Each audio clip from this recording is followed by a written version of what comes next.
कहानी की शुरुआत एक लड़के से होती है जो अचानक होश में आता है। वो एक लिफ्ट के अंदर मौजूद होता है जो तेजी से ऊपर जा रही होती है। उसे अंदाजा नहीं होता कि वो कहाँ है और ये सब क्यों हो रहा है।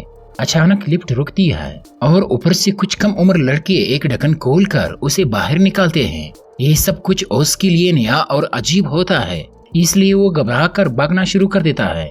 दौड़ते हुए वो जमीन पर गिर जाता है और जब वो खड़ा होकर इर्द गिर्द देखता है तो हर तरफ बुलंद वबाला दीवारें नजर आती है। ये दीवारें इतनी ऊंची और सीधी है कि उन पर चढ़ना तकरीबन नामुमकिन है। फिर उसे एक लकड़ी की कोठरी में ले जाया जाता है। वहाँ एक लड़का उसे बात करता है और अपना नाम एल भी बताता है। वो इसे खबरदार करता है कि यहाँ से भागने की कोशिश ना करे। वो इस लड़के से इसका नाम पूछता है मगर उसे अपना याददाश्त बिल्कुल भी याद नहीं होती। एल भी उसे तसल्ली देता है कि चंद दिनों में सब याद आ जाएगा, क्योंकि नए लोगों के साथ ऐसा ही होता है। जब वो पूछता है कि ये जगह क्या है तो एल भी उसे बाहर ले जाता है और सब कुछ दिखाता है। वो बताता है कि हम यहाँ अनाज उगाते हैं, यहीं पर रहते हैं और यहीं पर सोते हैं। जो भी चीज हमें चाहिए होती है वो हम नीचे बॉक्स में बेचते हैं। इस बॉक्स में जिस बॉक्स में तुम आए हो, हर बार इस बॉक्स में सामान के साथ एक नया लड़का भी आता है और इस बार तुम आए हो। अब वो लड़का इन दीवारों के बीच में एक रास्ता दिखता है और पूछता है कि ये कहाँ जाता है। एल भी उसे 3 अहम उसूल बताता है। कभी वक्त जाया न करना, किसी को नुकसान न पहुंचना और दीवारी के पार मत जाना। लेकिन ये लड़का तजस्सुस में होता है और इस रास्ते के बारे में जानना चाहता है। जब वो रास्ते की तरफ बढ़ता है, एक छोटा लड़का आकर उसे रोकता है और कहता है कि तुम वहाँ नहीं जा सकते, हम में से कोई भी वहाँ नहीं जा सकता। पर अंदर से 2 लड़के दौड़ते हुए आते हैं। छोटा लड़का बताता है कि वो मुख्तलिफ है, ये रनर्स है। रनर्स वो होते हैं जो रोजाना इस पेचीदा जगह में दाखिल होते हैं जिसे वो मेज या बुलबुलिया कहते हैं। वो लड़का हैरत से कहता है, तुमने क्या कहा मेज? वो जवाब देता है, मैंने कुछ नहीं किया।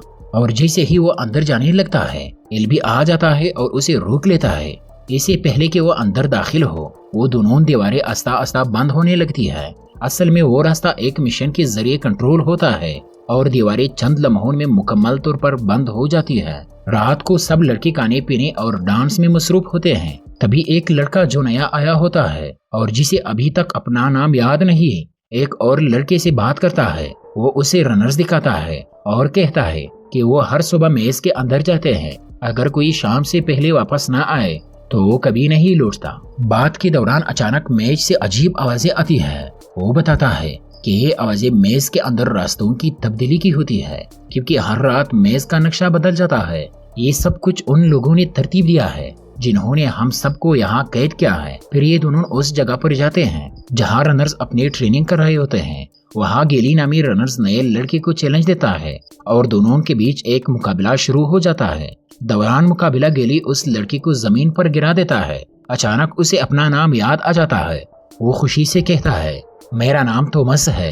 ये सुनकर सब लड़के खुश हो जाते हैं। अगले दिन थॉमस दीगर लड़कों के साथ काम करता है।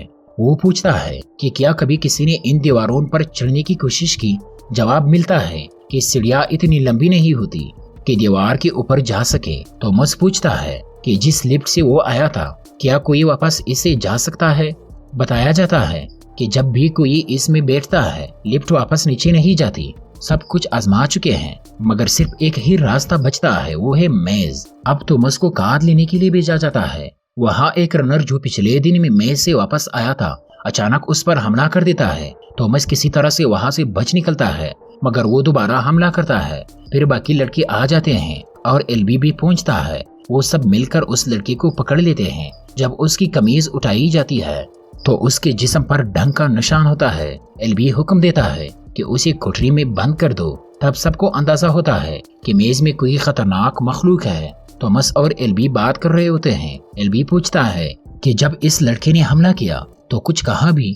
थॉमस कहता है, इसने कहा था कि मैंने तुम्हें देखा है, ये सब तुम्हारी गलती है। एलबी कहता है कि वो इन्फेक्शन की वजह से बेकती बातें कर रहा था। जब शाम को मेज के दरवाजे बंद होने लगते हैं तो वो लड़का जिसे डंक लगा था उसे जबरदस्ती मेज में बेच दिया जाता है, क्योंकि सब जानते हैं कि वो अब नहीं बच सकेगा। रनर्स यहाँ सबसे अहम होते हैं। کیونکہ وہی میز کے اندر جا کر باہر نکالنے کے راستہ ڈھونڈ سکتے ہیں۔ 3 سال ہو گئے لیکن کوئی کامیاب نہیں ہوا۔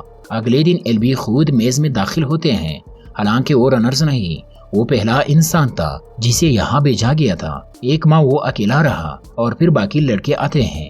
اس نے یہاں ایک نئی دنیا بنائی۔ اب ایل بی اور اس کا ساتھی شام تک واپس نہیں آتے۔ دروازہ بند ہونے لگتے ہیں، مگر آخری لمحے میں منو اور ایل بی واپس پہنچتے ہیں۔